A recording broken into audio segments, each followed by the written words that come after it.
Many people ask the question, why do we believe in God? This is a very important question.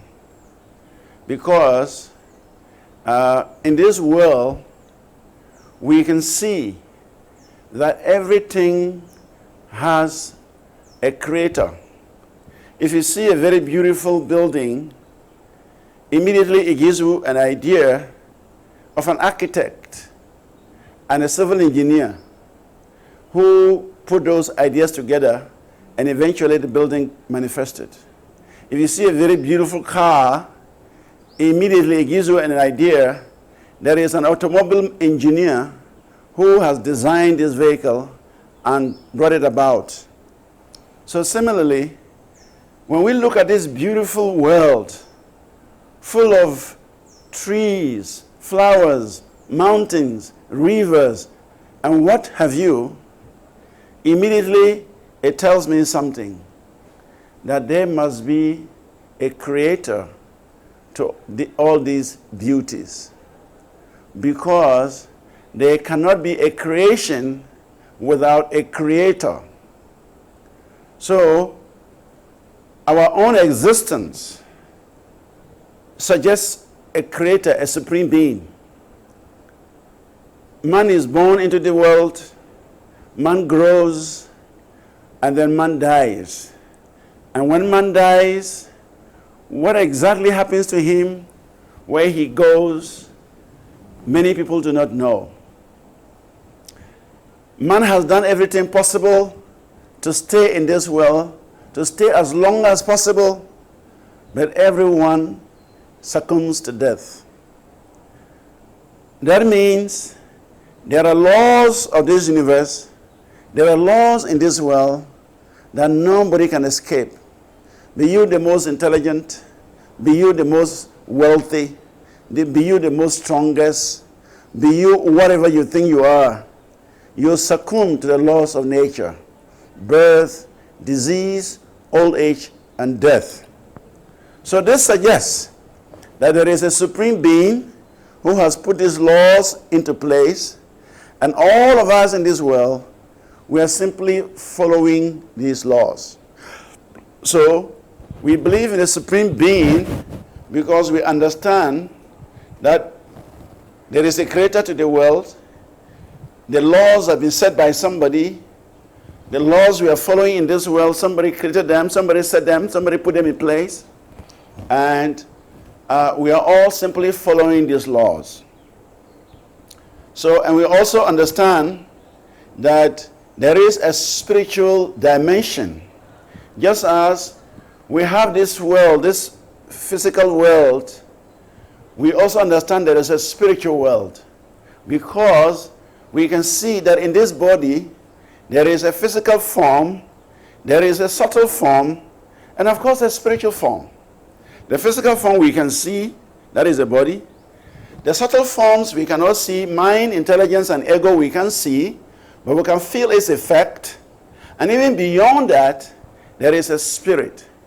So if there is a spirit which is superior to mind, intelligence, and ego, and superior to the physical, it means that this spirit must come from a different world, the spiritual world, where the supreme spiritual being called God resides. So, because we have that spirit within us, obviously we understand that the spirit does not belong here. And the fact that we are born and we die means that this world is not our home. If this is our home, then why do we have to die? In the first place, where do we come from to take birth here in this world? And if this is our world, then why don't we stay here permanently? After all these things we do, we build very nice houses, we do so many wonderful things in this world, but eventually what happens? Everybody dies and goes. So that means that we are not in control of things. That means there is a higher force, there's a higher being controlling all of us. And so that is God.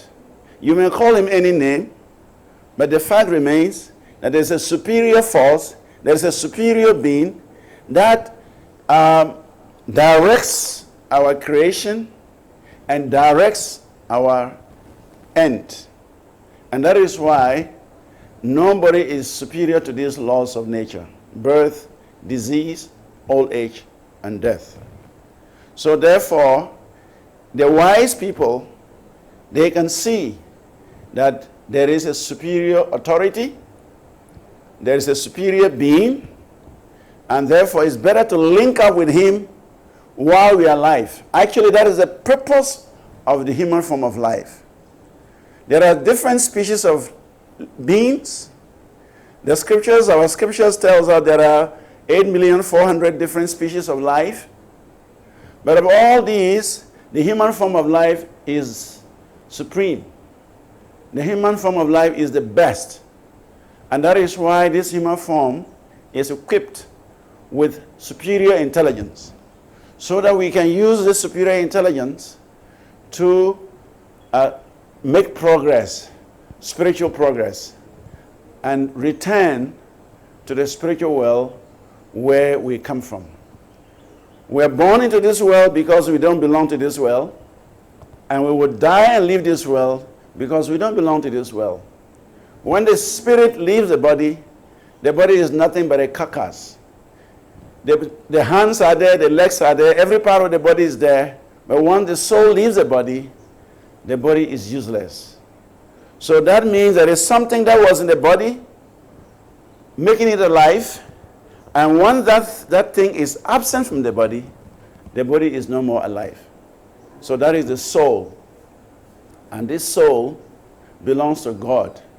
The soul is eternal, the soul is spiritual, and the soul has the same identity with God. And so the soul comes into the world through the womb of a mother, and the soul leaves the world by means of death. So those who are wise would begin to investigate, to find out more about this soul, where the soul has come from, and where the soul is going.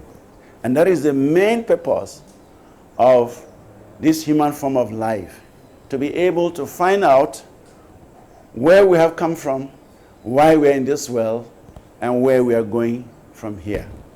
Thank you very much.